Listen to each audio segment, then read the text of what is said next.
Hi guys, welcome to my YouTube channel. This is Akshita and I hope you all are doing well and good. आज के इस video में हम एक बहुत ही इंटरेस्टिंग नॉवेल डिस्कस करने वाले हैं जिसका नाम है the picture of Dorian Gray. इसे ऑस्कर वाइल्ड ने लिखा था और इन्होंने इसे पब्लिश करवाया था 1890 में। ये एक गोथिक फिक्शन है, एक हॉरर काइंड ऑफ स्टोरी है, फिलोसॉफिकल नॉवेल है काफ़ी, तो इसे समझने में थोड़ा टाइम लग सकता है आपको।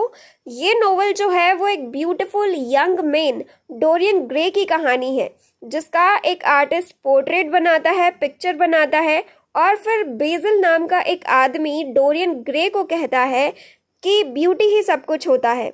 तो डोरियन ग्रे उसके इन्फ्लुएंस में आकर पेंटिंग के सामने ये विश करता है कि काश मैं जो भी पाप करूं वो सारे ये पेंटिंग के ऊपर आ जाए और मैं बूढ़ा ना हूं बल्कि ये पेंटिंग बूढ़ी हो जाए, तो मेरे बदले ये पेंटिंग पर असर हो। तो अब ये विश जो है उसकी सच हो जाती है और डोरियन कई सारी मुश्किलों का सामना करता है। उसकी सोल जो है वो एकदम करप्ट हो जाती है, उसकी आत्मा पापी बन चुकी होती है और वो पेंटिंग जैसे जैसे डोरियन ग्रे पाप करता है वैसे वैसे वो पेंटिंग एकदम अगली होती जाती है, एकदम बेकार होती जाती है।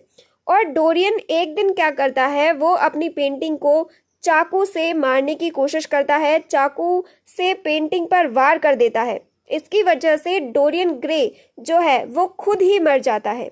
तो इसमें हमें बहुत सारी थीम देखने को मिलेंगी जैसे कि aestheticism versus morality, influence and corruption, the duality of human nature, consequences of hedonism and art as a mirror.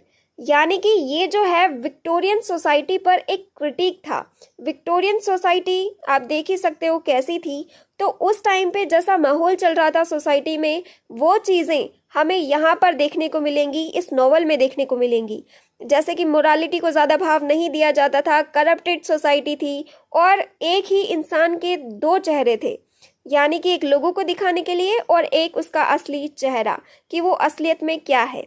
तो डोरियन ग्रे की जो पेंटिंग है वो एक्चुअली रिजोनेट करती है, वो एक सिंबॉलिज्म है डोरियन ग्रे की आत्मा का।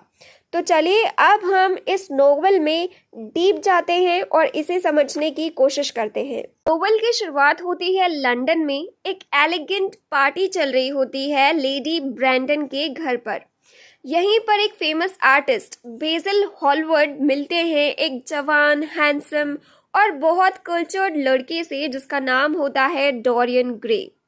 जब बेजिल डोरियन को पहली बार देखते हैं तो उनकी आर्टिस्टिक इमेजिनेशन जैसे एकदम जोश में आ जाती है। डोरियन की ब्यूटी बेजिल को इतनी डीपली इम्पैक्ट करती है कि वो उसे अपने पेंटिंग के लिए मॉडल बना लेते हैं। बेजिल कई बार डोरियन के पोर्ट्रेट्स बनाते हैं, कभी ग्रीक गॉड जैसे, कभी माइथोलॉजिकल हीरो के रूप में। लेकिन एक दिन ऐसा आता है जब वो डोरियन का एक रियलिस्टिक पोर्ट्रेट कंप्लीट करते हैं जिसमें डोरियन जैसा है वैसा ही दिखाया गया है। और ये पेंटिंग इतनी इंटेंस होती है कि बेजिल अपने फ्रेंड लॉर्ड हेनरी वॉटन को कहते हैं कि इस पेंटिंग में उनका दिल छुपा हुआ है। लॉर्ड हेनरी एक विटी और शार्प थिंकर होते हैं जो हमेशा शॉकिंग और बोल्ड बातें करते हैं। जब बेजिल उनको डोरियन से मिलवाते हैं तो वो तुरंत समझ जाते हैं कि डोरियन इजीली इन्फ्लुएंस हो सकता है और वो डोरियन से बातें करते करते उसके दिमाग में एक अजीब सा डर डाल देते हैं। वो कहते हैं कि जवानी और ब्यूटी सिर्फ कुछ ही साल की मेहमान होती है। लॉर्ड हेनरी कहते हैं youth is the only thing worth having. Dorian इतना डिस्टर्ब हो जाता है कि वो उस पेंटिंग को देखकर विश करता है। वो विश मांगता है कि काश मैं हमेशा यंग रहूं और ये पेंटिंग मेरे सारे गुनाह और बुरापन को दिखाए। उस मोमेंट पे वो लिटरली अपनी सोल के बदले में इटर्नल यूथ मांग लेता है। और अब पेंटिंग समय के साथ बदलेगी लेकिन डोरियन हमेशा यंग और ब्यूटीफुल रहेगा।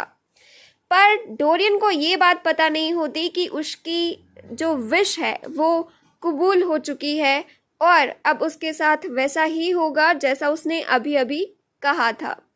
अब डोरियन एक नए लाइफस्टाइल की तरफ अट्रैक्ट होने लगता है। लॉर्ड हेनरी के न्यू हेडोनिज्म यानी कि प्लेजर ही सब कुछ है वाली सोच में वो डूब जाता है। इसी दौरान उसे प्यार हो जाता है एक यंग ब्यूटीफुल थिएटर एक्ट्रेस से जिसका नाम होता है सिबाइल वेन। सिबाइल, जो डोरियन को प्रिंस चार्मिंग कहकर बुलाती है, अपने प्यार में इतनी खो जाती है कि एक्टिंग में उसका इंटरेस्ट अब नहीं रहता और वो एक्टिंग पर ध्यान नहीं देती। उसका कहना था, अब जब असली प्यार मिल गया है तो झूठी एक्टिंग कैसे करूं?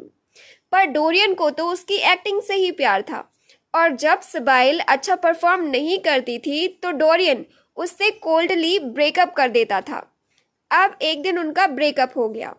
उस रात जब डोरियन घर आता है तो वो देखता है कि उसकी पोर्ट्रेट में एक नया एक्सप्रेशन आ गया है, एक स्नीर, जैसे कि उसका फेस अब घिनौना बन गया हो। ये देखकर उसके होश एकदम उड़ जाते हैं क्योंकि अब उसके विश का असर सच में पेंटिंग पर दिख रहा है। अगली सुबह उसे पता चलता है कि सिबाइल, जो उसकी गर्लफ्रेंड थी, उसने सुसाइड कर लिया है और लॉर्ड हेनरी इस ट्रेजेडी को एक ब्यूटीफुल एंडिंग कहकर जस्टिफाई करते हैं। डोरियन भी इस घटना को भूलने की कोशिश करता है और अपनी पेंटिंग को एक सीक्रेट रूम में छुपा देता है। लॉर्ड हेनरी डोरियन को एक मिस्टीरियस फ्रेंच बुक देता है जो एक करप्टेड इंसान की लाइफ के बारे में होती है। डोरियन इस बुक से ऑब्सेस्ड हो जाता है। उसके बाद डोरियन का लाइफ बिल्कुल बदल जाता है। वो अलग अलग प्लेजर्स, अफेयर्स और मोरली डार्क एक्सपीरियंसेस के पीछे भाग जाता है। अब 18 साल गुजर जाते हैं। डोरियन हमेशा यंग, ब्यूटीफुल और हैंडसम दिखता है। लोग उसके बारे में बातें करते हैं कि वो करप्ट है, लेकिन कोई भी उससे दूर नहीं जाता क्योंकि उसकी ब्यूटी सबको छुपा लेती है। उसके सारे गुनाह जो थे वो उसकी ब्यूटी से दब जाते हैं, लेकिन उसकी पेंटिंग वो बिल्कुल हॉरर बन चुकी होती है। उसके सारे पापों का एक तरह से आईना होती है। अब एक रात बेज़िल डोरियन के घर पर आता है और उससे पूछता है, ये सब रूमर्स सच है क्या? तब डोरियन उसे पेंटिंग दिखा देता है जिसमें उसका असली रूप एक शैतानी, अगली और करप्टेड सोल दिखाई देता है। बेज़िल का रिएक्शन बहुत ही शॉकिंग होता है। वो डोरियन से कहता है कि अभी भी टाइम है डोरियन, तुम रिपेंट कर लो। लेकिन डोरियन गुस्से में आकर बेज़िल को चाकू मार के मार देता है। फिर डोरियन एक पुराने दोस्त और डॉक्टर को ब्लैकमेल करता है ताकि वो बेज़िल की बॉडी को डिस्पोज कर दे। अब मर्डर के बाद डोरियन गिल्ट से बचने के लिए एक ओपियम डेन चला जाता है। वहां उसे सिबाइल का भाई जेम्स वेन मिल जाता है। सिबाइल कौन? जो उसकी गर्लफ्रेंड थी, उसका भाई जेम्स वेन मिल जाता है जो उसे मारना चाहता है।